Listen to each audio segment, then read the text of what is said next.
Ana Cristina e eu, Roseli Duarte, ambas estudantes de cultura racional natural da natureza.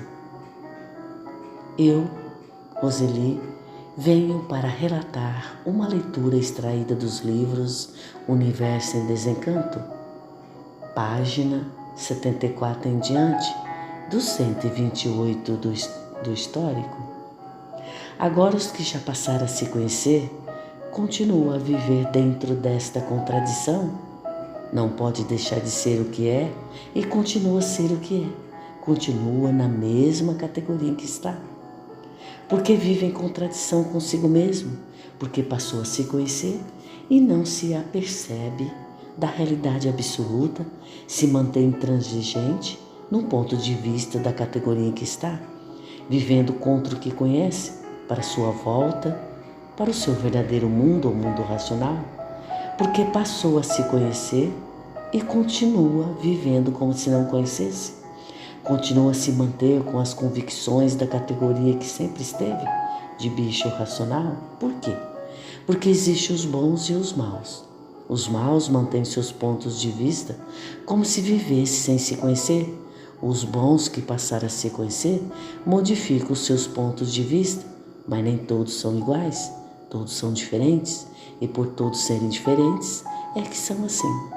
Nem passando a se conhecer, continua com seus pontos de vista como coisa que não se conhecesse. Esses continuam na mesma categoria que estavam e nela se transformando em classes inferiores. Por quê?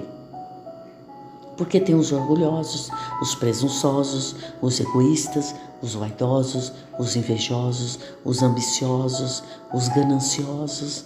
Muitos desses passam a se conhecer e vivem como coisa que não se conhecesse, que são justamente os maus para si mesmo. Agora os bons se modificam porque passaram a se conhecer e os maus custam a se modificar porque são maus.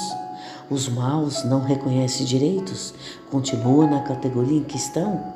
Agora os bons, como querem voltar para de onde saíram, esses procuram desenvolver o raciocínio, a vidência e o aparelho para deixar de permanecer na categoria de bicho racional. Porque a vontade dos bons é uma só, é o habitante do mundo racional que está materializado, se desmaterializar e voltar para o seu verdadeiro mundo, o mundo racional. Tudo por quê? Porque todos são diferentes uns dos outros e por isso existem os bons, os maus, os monstros, os rudes, os ferozes. Por quê?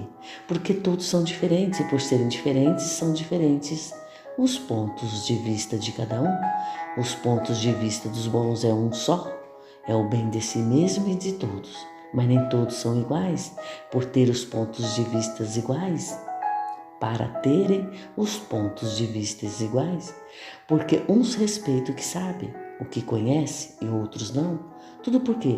Por a vontade de ser livre, e por a vontade de ser livre, cada qual usa sua vontade como tem vontade. Aí estão os pontos de vista diferentes, os gostos, as manias, porque há bichos para tudo, aos bons, aos ferozes, aos humanos, aos desumanos, aos monstros, todo tem seu ponto de vista diferente. Aos bons, os bons querem tudo de bom para si mesmo e para os demais, mas todos são diferentes, os gostos e as vontades diferentes. Salve a tudo e a todos.